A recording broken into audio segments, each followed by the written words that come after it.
For a TV send-off, the WWE doesn't go halfway, as Braun Breaker invokes the farewell to the superstar known as Ricochet. And here we go.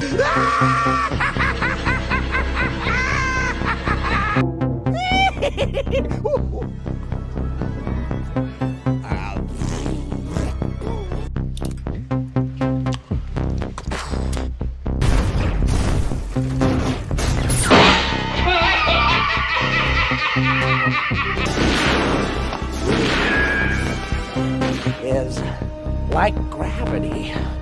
All it takes is a little push.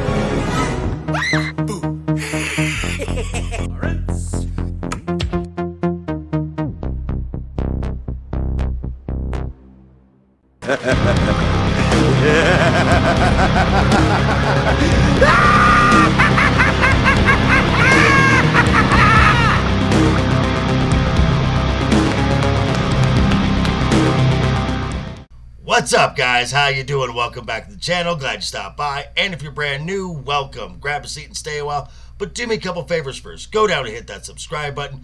Go next door, ring that bell. Make sure it says all so you know when the next video pops up. Hit that like button. And before you head out, drop a comment. And if you're one of the regulars here, welcome back for another round. I ask that you also hit that like button. And before you leave, drop a comment, because YouTube does love the comments. And of course, share the video out on all social media. Okay, before we get started, NXT had a premium live event at the UFC Apex here in Las Vegas this past weekend. Now, I want to say congratulations to Frazier and Axiom, Obafemi, and to Trick Williams for retaining their titles. Also, congratulations to Roxanne Perez for not only retaining her women's title, but the match with her and Jordan Grace was the match of the night. So ladies, thank you. So now, let's take a look at SmackDown and Raw as we are just days away from Clash at the Castle. And here we go. So we're going to start with last Friday on SmackDown from Louisville, Kentucky. This show was, it was okay. There were things that were good, but they were just few and far between. So I'm going to go over the few things that were good about this show. We start off with, the greatest story in professional wrestling. That would be of the Bloodline. Now, Paul Heyman is in the ring doing a segment with Solo Sikoa and the Gods of Destiny. Now, telling the crowd, affirming that while Roman Reigns is absent, Solo Sikoa is the new head of the table. Mind you, at this time, there are chants of we want Roman raining down on this. Good job, Paul Levesque. You did in a couple months what it took Vince McMahon 7 years to do. Kudos. Now, Tama Tonga will now have the title of the right-hand man, and now being anointed into the Bloodline as the infamous Tonga Loa. Now, this led to Kevin Owens coming out to the ring, joined by the Street Profits, which led to a 6-man tag match for the main event of the night. Oh, and talk about not so good.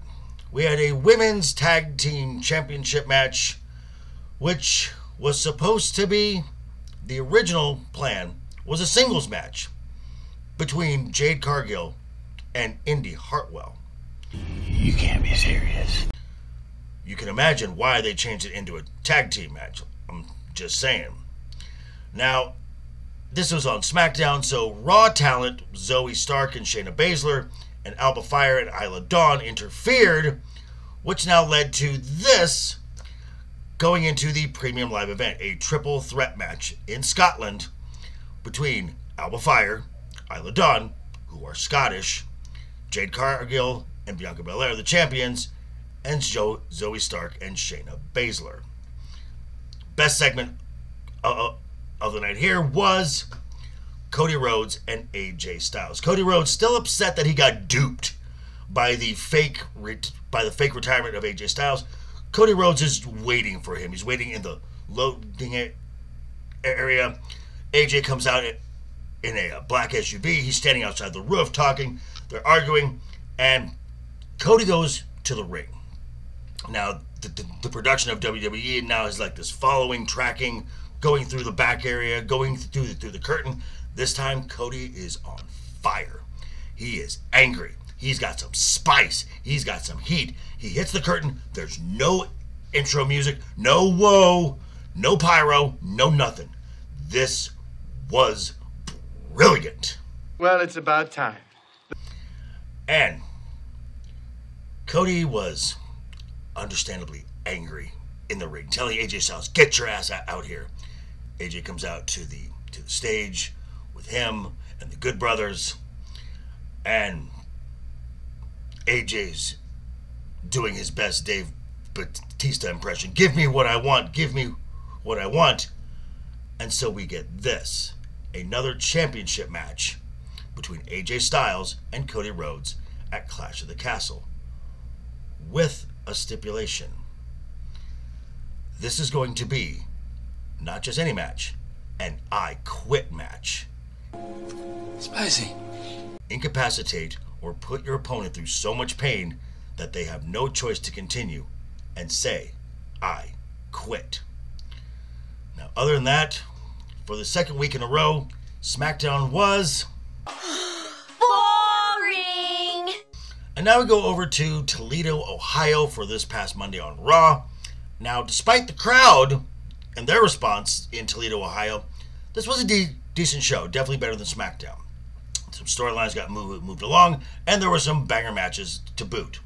Now, it started off with Drew McIntyre coming to the ring, talking about his upcoming title shot in Glasgow, Scotland versus Damian Priest.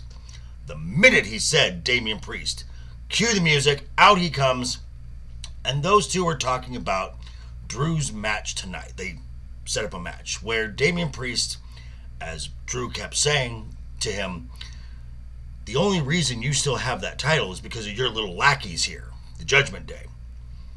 Damian's like, well, if that's what you think, tonight you're going to face Finn Balor. And if Finn wins, the Judgment Day can come down to ringside during our match whenever they want. But if you win, Drew, then the Judgment Day is barred from ringside. Okay. Now, someone who was conspicuously not with the Judgment Day in the ring was Dominic Mysterio. Now, as he enters the Judgment Day clubhouse, he runs into, of course she's there, Liv Morgan. Now, Liv Morgan is looking all sultry and seductive, the little vixen that she is. And she says to Dominic, "A gorgeous man like you shouldn't be with a woman who insists that he call her mommy. Gorgeous man like you should be with a girl who isn't afraid to call him daddy." Now, while she's doing this, she pulls out her hotel room key, slides it down his chest as the camera frame moves up a little bit, puts it in his pants. I fold. You might want to adjust that TV PG to TV 14 whenever Liv Morgan is on screen from now on. I'm just saying. Now, there were, as I said, some wrestling matches on this wrestling show. We got a rematch from the Queen of the Ring semifinals, that being with Lyra Valkyria and Io Sky. Both of these two are very good in the ring. Now, Io got her win back from the Queen of the Ring tournament, but this feud is definitely not over, as in the back area later on, Io's pulling her hair out. The unhinged Io is coming back, and she's looking at Damage Control. She's screaming and she says, "Damage Control needs to change." Now, in the match of the night, we got Ilya Dragunov versus Braun Breaker. Oh my God. Yes. Now, while the in-ring match was great, the action inside the ring after the match, when Ilya's propping himself up against the barricade and Braun Breaker's hitting his speed, ready to spear him through that, Ricochet comes out of nowhere with a flying clothesline, takes Braun Breaker out. This set up something later on in the show where when Ricochet is trying to get Ilya back to the training room, Braun Breaker spears Ilya into a production crate. Ricochet and Braun start fighting. Braun Breaker gets the upper hand, picks him up, and a la Kevin Nash and Rey Mysterio, lawn darts him into a production truck. That's truly terrifying. But that wasn't the end of it. Oh no. Braun Breaker pulls Ricochet up on the steps, puts him on his back, and does a power slam into a nearby car windshield. Now the show ended with the match, as I said, between Drew McIntyre and Finn Balor. Drew McIntyre comes out on top. So, Judgment Day at Clash of the Castle is barred from ringside, which now guarantees that for this match, there will be no outside interference. None whatsoever. Sure. Whew. So I want to go back to the spot involving Braun Breaker and Ricochet. Now, it's pretty well known that when Ricochet's WWE contract is up this summer, he has told the WWE that he will not be re-signing.